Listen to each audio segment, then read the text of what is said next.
Bonsoir à tous.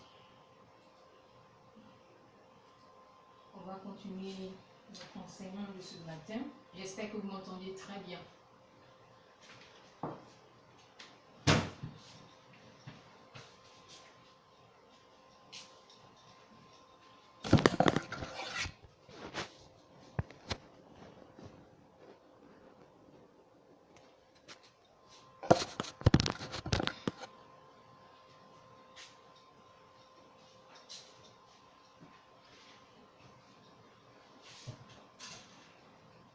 Est-ce que vous pouvez me confirmer si vous entendez bien? Parce qu'il y en a qui se plaignaient que vous n'entendez pas bien ce matin. Le son est bon. D'accord. On va dire un réjouis-toi. Et on va commencer.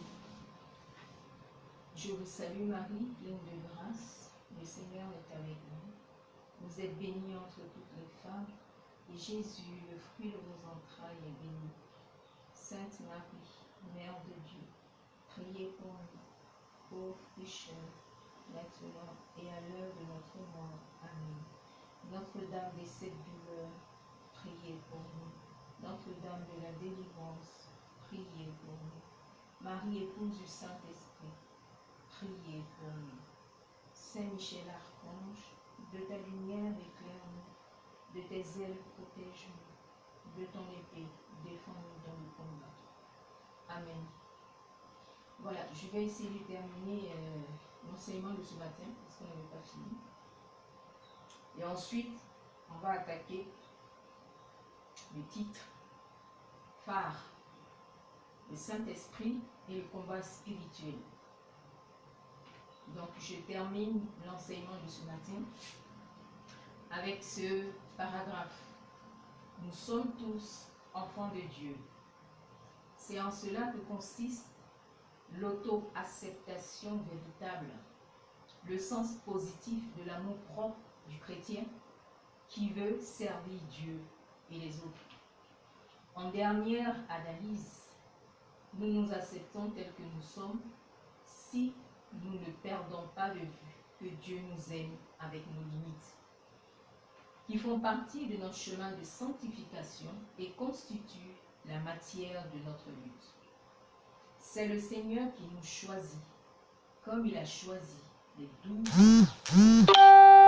des hommes ordinaires, avec leurs défauts, leurs faiblesses, plus prodigues de paroles que d'actes. Et pourtant, Jésus les a appelés pour en faire des pécheurs d'hommes, conféré Matthieu 4, verset 19, des co-rédempteurs, des dispensateurs de la grâce de Dieu. Devant le succès et les échecs.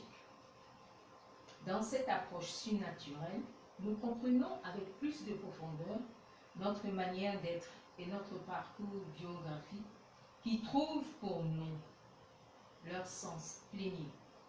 Dans une perspective d'éternité, nous relativisons les succès et les performances temporelles.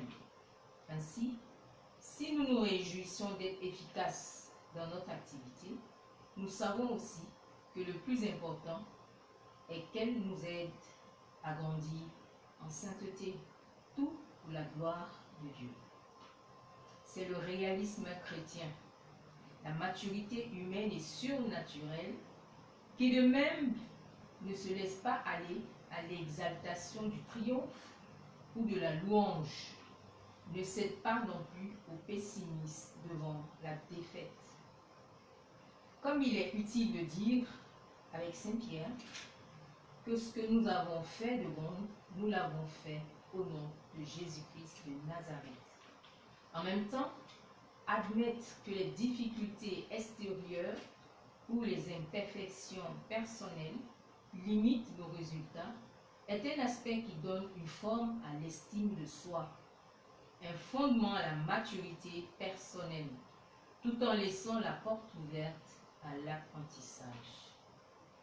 Ce n'est qu'en reconnaissant nos carences et en essayant de tirer une expérience positive de ce qui est arrivé que nous pouvons apprendre. Je vous disais tantôt que très souvent, on peut buter sur les mêmes épreuves pendant des années. Pourquoi? Parce qu'on n'a pas compris la leçon. Le jour où on comprendra la leçon, elles vont disparaître pour réapparaître quelque temps après. Mais comme on a compris la leçon, on connaît les moyens, on utilise ces moyens-là et on avance. La vie spirituelle est en spirale. Voilà. Nous sommes ainsi à même d'emprunter le chemin de la croix qui montre les paradoxes de la force qui réside dans la faiblesse, de la grandeur de la misère et de la croissance dans l'humiliation et qui témoigne de son efficacité extraordinaire. Il est important d'agir avec assurance et savoir rectifier. L'assurance personnelle est d'autant plus ferme qu'elle prend appui sur la certitude d'être un enfant bien-aimé de Dieu et non sur la persuasion que nous connaîtrons le succès qui souvent nous échappe. Cette conviction permet d'accepter le risque inhérent à toute décision, de surmonter la paralysie du manque d'assurance et de garder une attitude d'ouverture raisonnable envers ce qui est nouveau.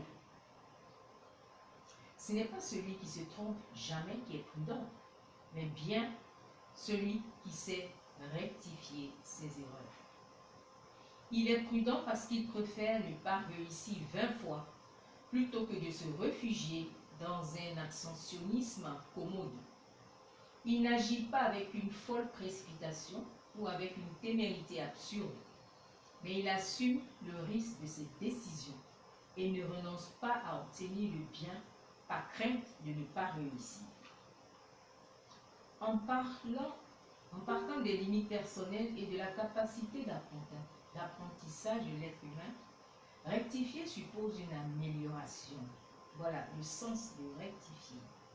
Ça suppose un enrichissement personnel qui, à son tour, se répercute sur ceux qui nous entourent, tout en contribuant à faire grandir la confiance en soi et dans les autres.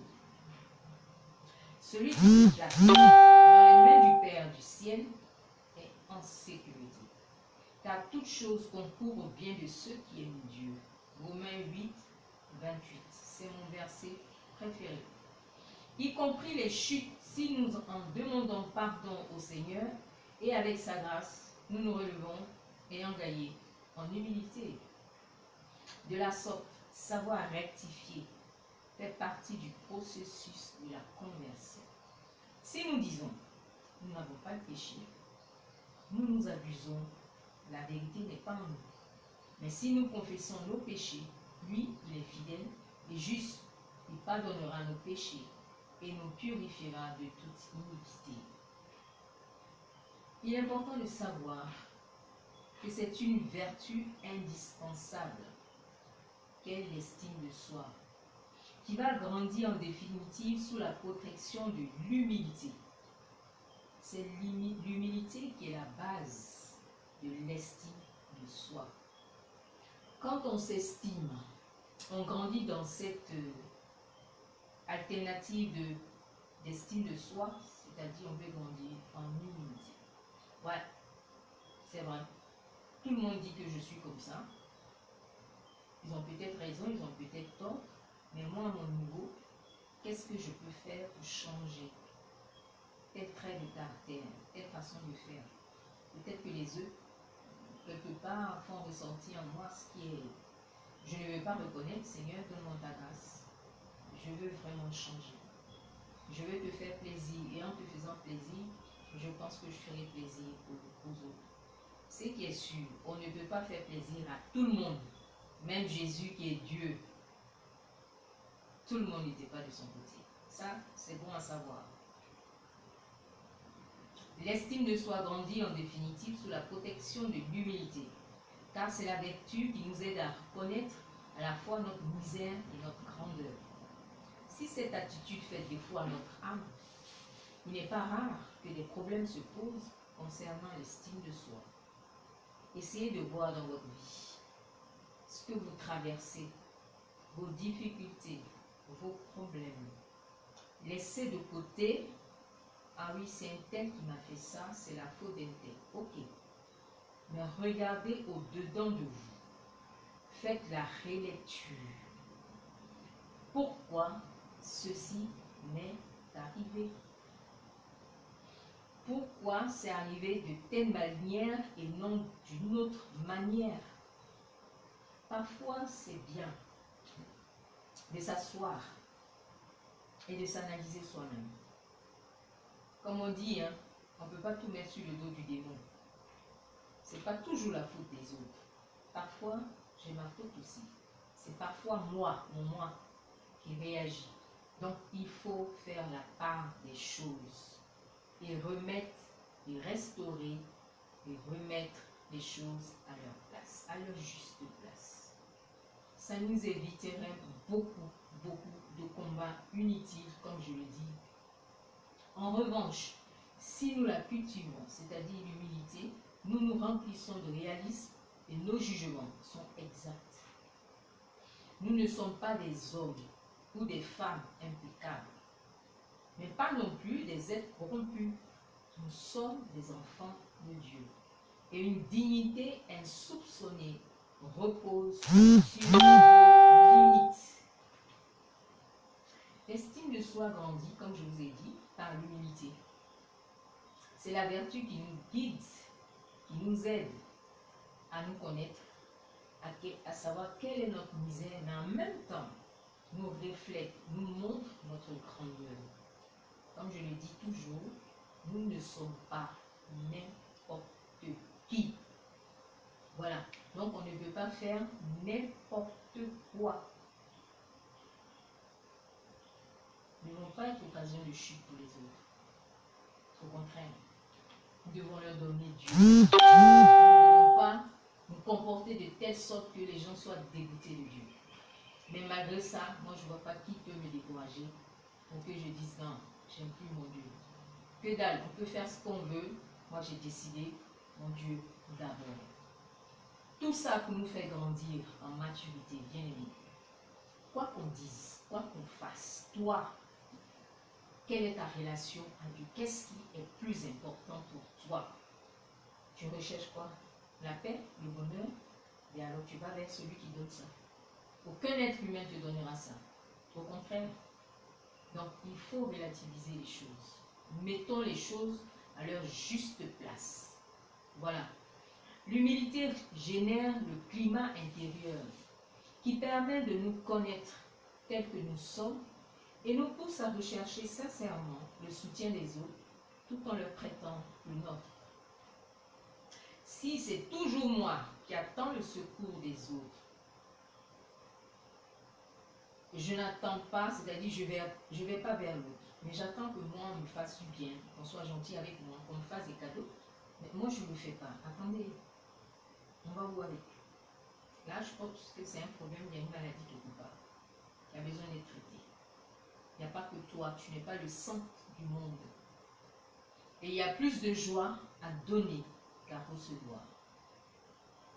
En dernier ressort, nous avons tous besoin de Dieu, en qui nous avons la vie, le mouvement et l'être, de ce Père miséricordieux qui veille en permanence sur nous. Quelle assurance et quelle confiance nous découvrons dans la vie de la Sainte Vierge Marie. Si elle peut dire que le Tout-Puissant a fait pour elle de grandes choses, c'est bien parce qu'elle vit en étant bien consciente de l'abaissement, de son abaissement. En elle, humilité et conscience de la grandeur de sa vocation personnelle se conjuguent merveilleusement. Je vais te poser une question, toi qui m'écoutes maintenant. Quelle est ta vocation? Quel est ton appel? Quel est le sens de ta vie? Pourquoi tu es sur cette terre? Bien-aimé, chacun de nous a une mission. Et je vais encore revenir à cette question de nom. Vous savez que le nom est un programme que Dieu donne à chacun qui apparaît sur cette terre. Quand on regarde les noms bibliques, ils sont tous attachés à une mission. Alors quand tu donnes un nom farfelu à ton enfant, tu l'enfermes. Voilà, quelque part, tu lui dis, toi, je ne veux pas que tu avances, que tu grandisses, que tu bénéficies des grâces de Dieu. Tu restes là, dans cette boîte. Tu vas appeler ton enfant Tartampion. Il n'y a pas de Tartampion au ciel. Qui va intercéder pour lui? Vous prenez des noms d'acteurs de cinéma pour les donner à vos enfants. Mon Dieu. Quand on donne un nom, je prends l'exemple de la Bible, ce nom dit ce que tu es aux yeux de Dieu et ce que tu vas faire. C'est bien, et là je vais vous demander là, chacun, de chercher à connaître la vie de votre saint patron, celui dont vous portez le nom. Et c'est bien de prier avec. Et vous allez voir que il y a quelque chose qui va vous faire comme un déclic. Le nom est très important. Je me souviens de cette personne pour qui j'ai prié, que j'ai accompagnée. Elle avait un nom qui, en fait, dans sa langue, signifiait tombeau. Et elle avait comme un esprit de mort. En fait, c'était comme un zombie, quoi. Elle était morte vivante. Rien ne l'intéressait. Elle ne savait pas ce qu'on appelait la joie. Elle ne savait pas ce qu'on appelait se réjouir. Elle ne savait pas elle ne comprenait pas pourquoi des gens pouvaient être heureux. Mais le jour où elle m'a dit ça, moi, ça m'a fait peur un instant. Je me suis dit, tiens, j'espère au moins que ce n'est pas l'esprit. Il va falloir bien creuser. Et c'est quand on a creusé, le Seigneur m'a dit, pose-lui la question, quel est le sens de son nom? Mais avant qu'elle me le dise, elle a mis au moins 15 minutes à pleurer. Et quand elle me l'a dit, je dis, waouh, ok, et c'est comme ça que tes parents t'ont appelé. Elle m'a dit oui. On a pris le temps de prier. Et je lui ai dit, tu es adulte maintenant, tu peux changer le nom. Tu n'es pas encore baptisé, tu es catéchumène. Ce sera l'occasion de prendre un nom chrétien. Elle m'a dit, ma soeur, est-ce que tu peux choisir mon nom? Je dis non. On va prendre le temps de prier. Et tu vas demander au Seigneur de te mettre dans le cœur le nom qui te convient et la mission qui est attachée à ce nom. Et c'est ce qu'elle a fait. Elle est à la justice, il fallait faire tout ce qu'il fallait, elle a pu changer. Elle a fait son baptême. Et puis on s'est perdu de vue. On se retrouve 5 ans plus tard. C'est elle qui m'a rappelé tout ça. Moi, je ne me souvenais plus. Vous savez, on voit tellement de monde que bon, c'est pas évident de garder en mémoire les noms et les visages des personnes. Et elle m'a fait la genèse, comment on s'est rencontrés et tout. Ah, d'accord, mais comment tu vas et tout. Et vous savez quel était le nom qu'elle a choisi? Elle a choisi le nom Teresa. Et ce nom-là, elle a pris comme sainte patronne Mère Teresa. Aujourd'hui, elle a une ONG qui s'occupe des pauvres, des enfants abandonnés. Et surtout, les enfants dits passés à des cultes où on dit l'enfant, il faut le jeter à la poubelle, il ne faut pas le prendre, c'est un dixième des patati patata. Elle les prend et elle s'en occupe. Et je lui ai posé une question. Est-ce que tu te souviens? Est-ce que tu connais le sens de ton nom, de ta sainte patronne? Elle m'a dit oui, j'ai fait des recherches, c'est Mère Teresa et tout ça. Je dis voilà, tu vois, ça cadre avec ta mission. Donc, bien aimé, le nom est très important. Le prénom est très important. Ne donnez pas n'importe quel prénom à vos enfants. Voilà, vous les mettez dans des boîtes, vous les enfermez, vous les empêchez de recevoir la grâce et la bénédiction. Un nom doit refléter la grandeur et la beauté de Dieu. Voilà. Comme je disais, en elle, humilité et conscience de la grandeur de sa vocation personnelle se conjuguent merveilleusement bien. Marie est notre modèle de sainteté. On va voir maintenant la place du Saint-Esprit dans le combat spirituel. On a parlé, on a dit beaucoup de choses. On est arrivé là. Quand on combat, le but du combat, c'est de nous rendre forts, c'est de nous aguerrir. Je ne sais plus si c'est hier ou avant-hier, quelqu'un qui m'a demandé, est-ce qu'on est en guerre spirituelle? Je dis oui, quelque part, c'est une guerre spirituelle, mais dans la vie spirituelle, on parle de combat spirituel. Même s'il y a des batailles à gagner, même s'il y a des champs favorables aux malins, on utilise les termes de guerre et tout ça, mais on parle de combat spirituel. Et le but du combat spirituel, c'est nous faire grandir en maturité, acquérir la force, la puissance et entrer dans l'action du Saint-Esprit. On va le voir maintenant. Donc, le premier chapitre, c'est le premier paragraphe, pardon, c'est la puissance dans l'action. Nous sommes en guerre. Il y a deux camps qui s'affrontent. Le camp de l'alliance, c'est-à-dire de Dieu, et le camp du diable. Les serviteurs de Dieu, les enfants de Dieu sont rangés en armée et ils sont formés. On ne va pas à la guerre sans formation. C'est quand on est prêt qu'on va à la guerre. Et si jamais on est surpris, on a quand même des éléments de base pour se défendre. Donc, ces éléments-là ont appris à se défendre. Une stratégie de guerre a été établie. Maintenant, il est temps de passer à l'action. On va le voir maintenant. Objectif de la mission, c'est envahir le camp de l'autre et d'y installer le royaume des cieux. C'est là où le bas blesse. C'est là où les chrétiens démissionnent. Dès qu'ils entendent pain, c'est la débandade. Non, on se bat. Tu es attaqué. Prends les moyens que le Seigneur t'a donnés pour te battre. Si tu sens que tu es faible, tu n'y arrives pas, demande le secours, la grâce de tes frères. C'est pourquoi il est important d'appartenir à un groupe de prière. On ne peut pas être chrétien tout seul dans son coin.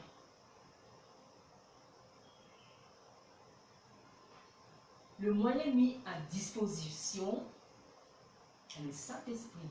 C'est l'arme lourde. C'est l'artillerie lourde. Voilà. La mission que Dieu vous a confiée est claire. Détruire les œuvres du diable et faire de toutes les nations ses disciples. Beaucoup de personnes souffrent tellement d'oppression du diable, que ce soit dans leur corps, à travers des maladies, des dépendances, des possessions démoniaques, ou dans leur âme, stress, peur, timidité. Pourtant, Dieu dit qu'il nous a donné un esprit de force, de puissance, d'autorité, afin que nous puissions marcher sur toute la puissance de l'ennemi. Il est donc temps de se lever, d'utiliser cette arme que le Seigneur nous a donnée, de repousser le royaume des ténèbres et d'installer la lumière du royaume des cieux. Mais attention, si vous voulez que le royaume de Dieu avance au-dedans de vous et au travers de vous, vous devez vivre selon les lois de ce royaume. Sinon, Satan nous bougie. Il va même se moquer. Il dit, regarde-moi celui-là, je prends pour qui. Si, en toute humilité, tu essaies de vivre pleinement ta foi, tu respectes ce que la doctrine de ton Église te dit, tu es dans l'obéissance à tout ce que l'Église te demande, tu peux partir en bataille. C'est clair que l'Esprit Saint va te dévancer, il combattra pour toi. Très souvent, on se dit, ah Seigneur, est-ce que, Seigneur, pardon, je te demande, tu peux me donner telle prière, ok, mais qu'est-ce qui a changé dans ta vie?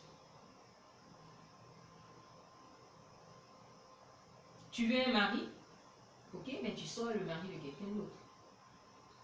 Tu as fait des avortements, n'est-ce pas?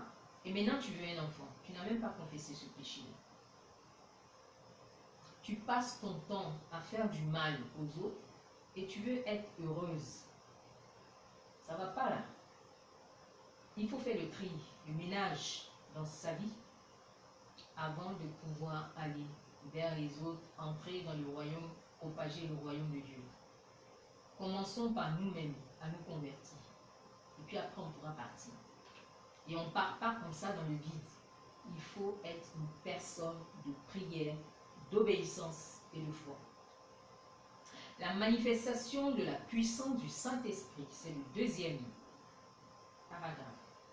Si ce n'est pas l'Esprit de Dieu que je chasse les démons, le royaume de Dieu est donc venu vers vous. Matthieu 12, verset 28. Lorsque le Saint-Esprit demanda dans Acte 13 de mettre à part Barnabas et Paul pour l'œuvre à laquelle il les a appelés, ces derniers rencontrèrent à Chypre un magicien appelé Limas qui cherchait à détourner la foi des hommes. Paul, rempli du Saint-Esprit, le fixa et déclara qu'il sera aveugle parce qu'il cherchait à obscurcir les desseins de Dieu.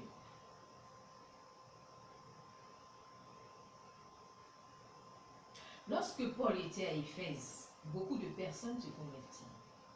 Il imposa les mains à ceux qui avaient cru et ceux-ci reçurent le Saint-Esprit. Ils se mirent à parler en langue et à prophétiser. Il se faisait des miracles extraordinaires par les mains de Paul, au point qu'il suffisait d'appliquer des mouchoirs sur le corps et les maladies les quittaient et les esprits malins sortaient. Vous savez, le Saint-Esprit, il est tout le temps renouvelé. Là, il est dit que dans certains pays, il faut vivre en confinement. Il est demandé de ne pas se toucher. Chacun reste chez lui. Mais Dieu a donné la possibilité avec les réseaux sociaux de pouvoir communiquer le Saint-Esprit. Moi, je reçois des témoignages tout le temps. On n'a pas besoin de toucher les personnes. On n'a pas besoin d'être à côté d'eux. On prie en sincérité de cœur et tout simplement le Seigneur agit. Depuis qu'on a commencé cette retraite, je n'arrête pas de recevoir des témoignages. Nous sommes au 4e jour, je crois, seulement. Pour vous dire que l'Esprit Saint, il souffle où il veut, quand il veut et quand il veut. Il n'est pas limité. Il se renouvelle dans le sens où il peut même développer de nouveaux charismes vu les circonstances. Parce que pour lui, c'est urgent de bénir le peuple que Dieu s'est choisi. Une personne me demandait, ah ma soeur, mais comment il faut faire pour chanter en langue? Écoute, tu n'as qu'à prier le Saint-Esprit. Demande-lui la grâce de chanter en langue. Et c'est ce que la personne a fait. Elle m'a dit, ma soeur, ça y est. Je dis, j'espère que ce n'est pas du gazouillis.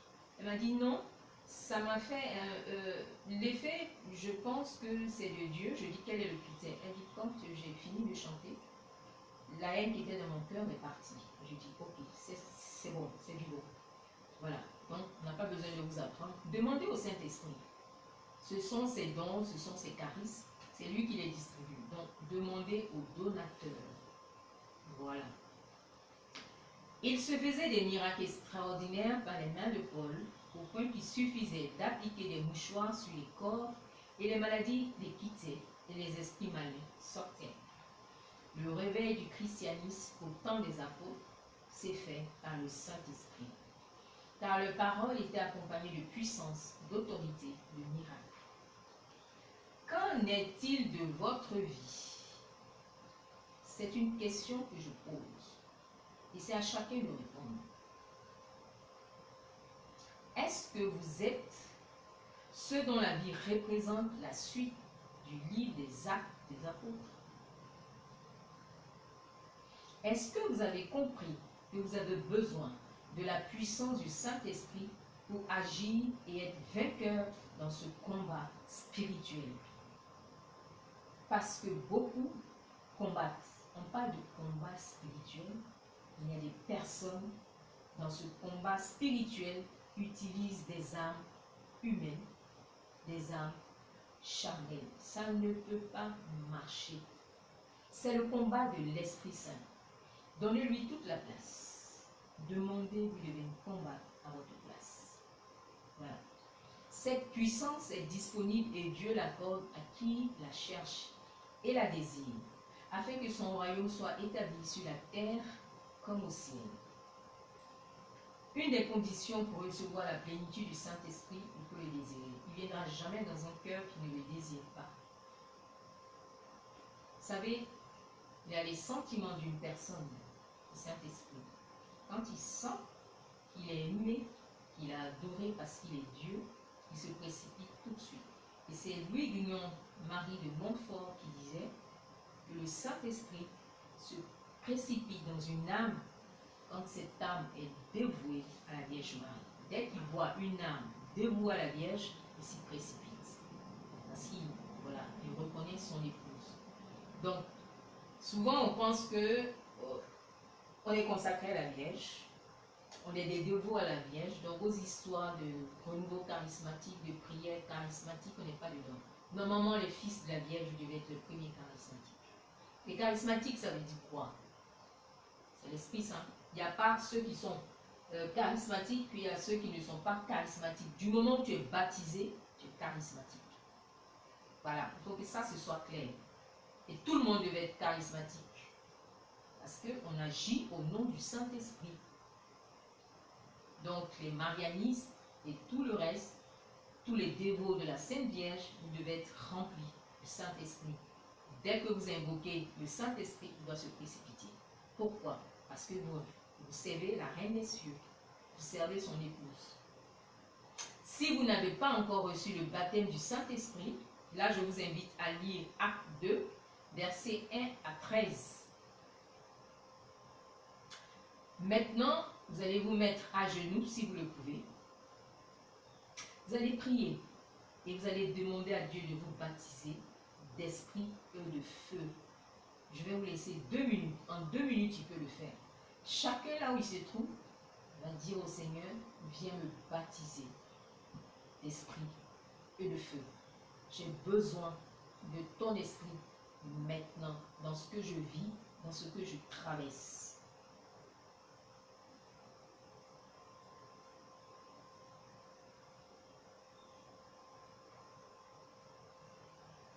Amen.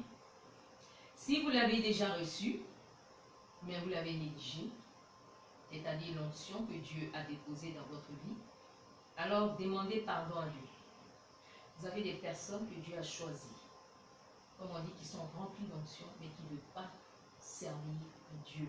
Parce que pour eux, ça prend trop de temps, c'est trop exigeant. Il faut demander pardon. Et je vous donne un petit topo. Lorsque vous êtes en présence, où vous connaissez quelqu'un qui est rempli d'onction, puisque il est dit, lorsque l'Esprit est donné, c'est pour le bien commun. Vous pouvez faire cette prière, moi je l'ai fait. Seigneur, que la grâce de telle personne repose sur moi. Je voudrais recevoir cette même onction. Je te bénis pour ton serviteur ou ta servante. Mais Seigneur, s'il te plaît, donne-moi la même grâce parce que je veux te servir. Il le fera. Voilà, moi j'ai expérimenté ça. Parfois quand je vais prier, je vais prêcher, je dis simplement au Seigneur, de moi-même je ne peux pas arriver. Je compte sur toi, Esprit Saint, mais je compte aussi sur l'onction qui repose sur un tel, un tel.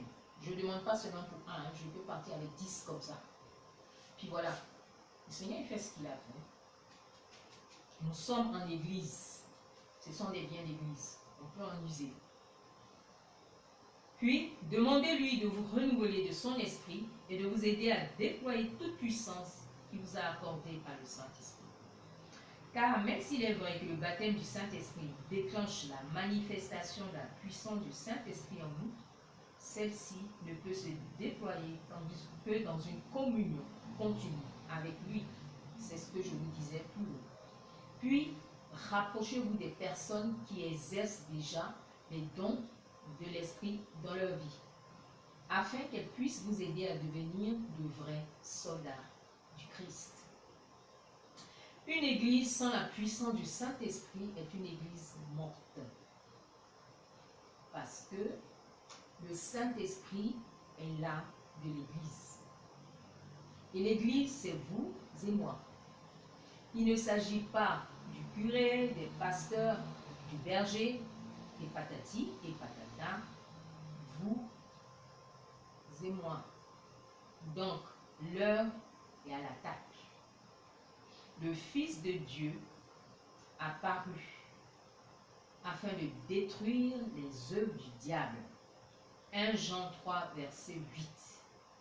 Nous sommes dans un combat spirituel parce qu'étant disciples de Jésus, comme lui, le Père nous envoie détruire les œuvres du diable et faire avancer son royaume. De même, qu'on ne confie généralement pas une mission à un enfant sans l'avoir préalablement enseigné et équipé pour cela. Le Père nous envoie le Fils et le Saint-Esprit pour nous donner tout ce que nous avons besoin afin d'en sortir victorieux de ce combat. Le ministère de Jésus dans le monde. Pour pouvoir œuvrer, Dieu a donné à Jésus l'Esprit et sa puissance.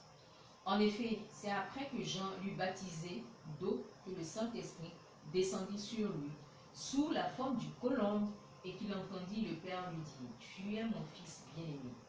En toi j'ai mis toute mon affection. » Que son ministère commença.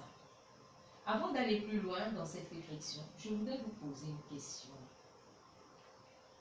Est-ce que l'Esprit témoigne clairement à votre esprit que vous êtes enfant de Dieu? Sinon, ou si vous ne savez pas, alors je vous invite d'abord à lire,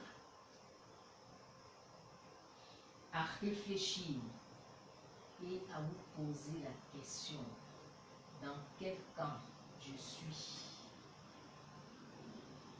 Équipé d'esprit et de feu, Jésus pouvait aller de ville en ville, guérir les malades, parler avec autorité aux esprits impurs pour qu'ils sortent, ressusciter les morts et propager la bonne nouvelle du salut, malgré les obstacles qui se tenaient devant lui. Les disciples en sa présence pouvaient voir ces choses se manifester et même parfois vaincre les puissances de l'ennemi parce que Jésus était corporellement avec eux. Mais Jésus était là pour un temps seulement. Il devait retourner vers le Père. C'est l'Esprit qui nous fait vivre. La chair n'est capable de rien. Jean 6, verset 63. Mais avec ces forces,